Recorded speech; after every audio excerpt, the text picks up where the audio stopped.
Hey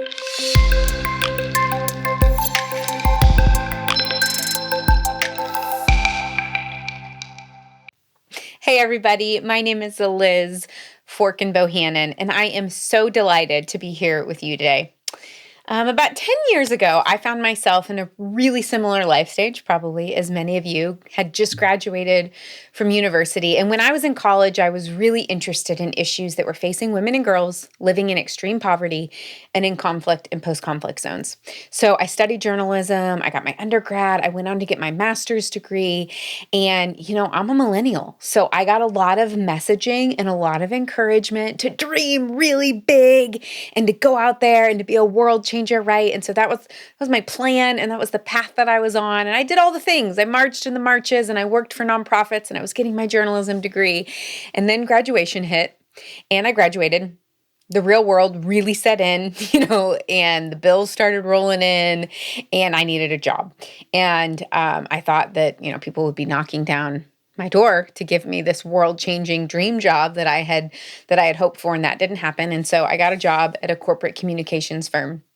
And just a few months into that job, this kind of big dream that I had been formulating in college and in grad school, this huge dream that was going to bring like millions of women and girls out of extreme poverty, started to feel a little bit less likely, a little bit more idealistic, a little bit more unrealistic. And I found that every day I wasn't actually working towards that. It started to feel a little bit more kind of silly and like that thing that I cared about in college, right? And so I'm sitting in my first real job, and I'm actually doing work for a client. And I have this moment, I can't get into the details now, but I have this moment where I watch this video about women and girls living in developing economies. And I have this come to Jesus realization that I'm like, man, I say I care so much about that thing, women and girls living in extreme poverty. And the reality is, I don't have a single friend who is a girl that grew up in that context. I don't have friends. My community is not affected by that. Like the world and the life that I am building right now and the trajectory that I am on is entirely unaffected by that reality. And in that moment, right, that kind of like big dream of like create something so like big and sexy and awesome and, help a million people come out of poverty, that big dream became really, really, really small. My new microscopically small dream became, I want to make one friend. I want to have one friend, one relationship, have a community, a friend group, a life that's actually like reflective of the things that I say that I care about. And in that moment, I got on kayak.com, I bought a one-way plane ticket, and I moved to Uganda. I didn't have a job. I didn't have a plan. I had nothing to offer. Literally all I had was my tiny dream of like, I want to go make one single friend. Y'all, I know that you are being told by every self-help guru and every person on the internet and every person on Instagram and your guidance counselor and your mom and your dad and whoever it is, like, go out and dream big dreams, right? And I love big dreams. But if that feels paralyzing or overwhelming to you, I want to encourage you. I want to tell you that sometimes it's those small dreams, those small, unimpressive dreams that can actually propel us out of waiting and into creating if we actually take them seriously. There's a scripture that says, do not despise small beginnings because the Lord just rejoices in seeing the work begin. So I showed up in Uganda. And I'm here. I'm just here to make a friend. One friend. That's my goal. Just want one friend, right? I end up meeting an incredible group of young women in between high school and university. They're wicked smart, can't afford to go to college. So I ended up starting this little sandal company. I hired 3 young women, Mary, Mercy, and Rebecca, and basically said, all right, if you promise to make these sandals for the next 9 months, I promise that you'll go to college in the fall. And they were like, great. And I was like, okay, great. And I came back home and I started selling these sandals out of the back of my car here in the United States. Well, fast forward about 10 years later, and wouldn't you know it, Sseko Designs is one of the largest exporters out of Uganda. We have this incredible team.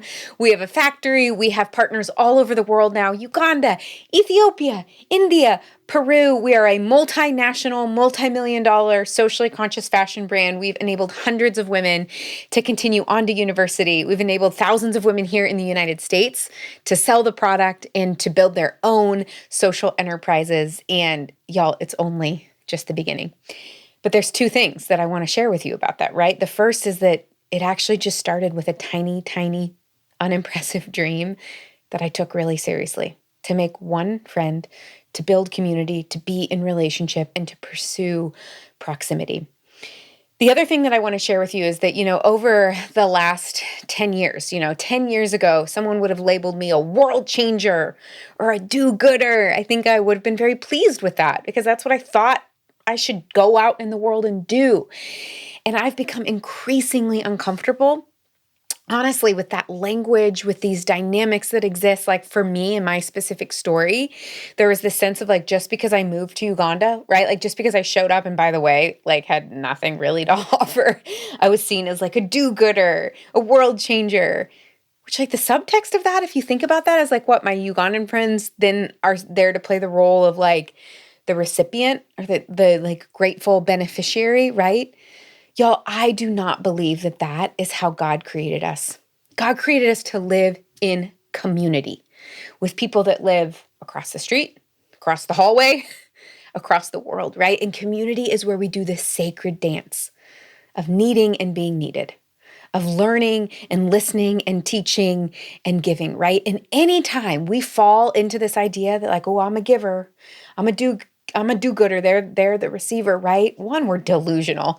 Two, we are stripping ourselves and others of the dignity of just being these multifaceted, complex human beings that each and every single one of us are, right? Every single one of us, terribly broken, but also brilliantly bright. I don't think the point is to go out and to be the hero or to go out and to change the world, but rather to link arms with others and to say, how can we partner and how can we build something and be a part of something that is bigger and more beautiful than any one of us could do on our own?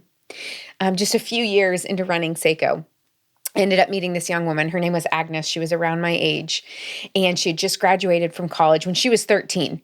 A village elder offered her father 20 cows in exchange for her hand in marriage. Her dad, #dad goals, kept her in school, shocked the entire village, by the way, because that was a really big bride price. She went on to be the first woman in her entire village to graduate from college. She started working at Sseko as a procurement intern. She now runs the whole company. She's the general manager of the company. We co-chair the board together. She's traveled across the world. She's making a huge impact in Sseko and outside of Sseko, inspiring other entrepreneurs. But the thing that I love the most about Aggie's story is that back home in Uganda, her village is changing. Okay, according to Aggie, 10 years ago, the average girl in her village was being married off at 13 or 14 years old. Just 10 years later, that's not that long. 10 years later, she said most of those girls are in school where they belong and they're finishing high school. And it's not because of some big program or big initiative or something some NGO's doing. It's because of Aggie. It's because the families and the girls and the dads in her village are seeing what happens through Aggie's story when a girl has the opportunity to learn and to lead. Do you see, you guys? Aggie is creating a change in her community that I never could because I don't have that experience. I don't have those relationships. I don't have that perspective. I don't have the voice that she has, right? Like, what if we go out into the world not asking like, how can I be a world changer, but simply like, what does it look like for us to, as Ram Dass would say, just to simply walk one another home? What if I entered into every single room asking the question of like, what is it? What is the gift that I have to give in this space? Because every single one of you has a unique and wonderful gift to give, a unique way that God has created you. And we need your magic and we need your light. What if you walked into every room saying, what is the gift I have to give? And what is it that I have to learn in this space? What is it that I have to learn? And what is the gift that I have to give? And in that, we can cultivate true community and we can walk one another home.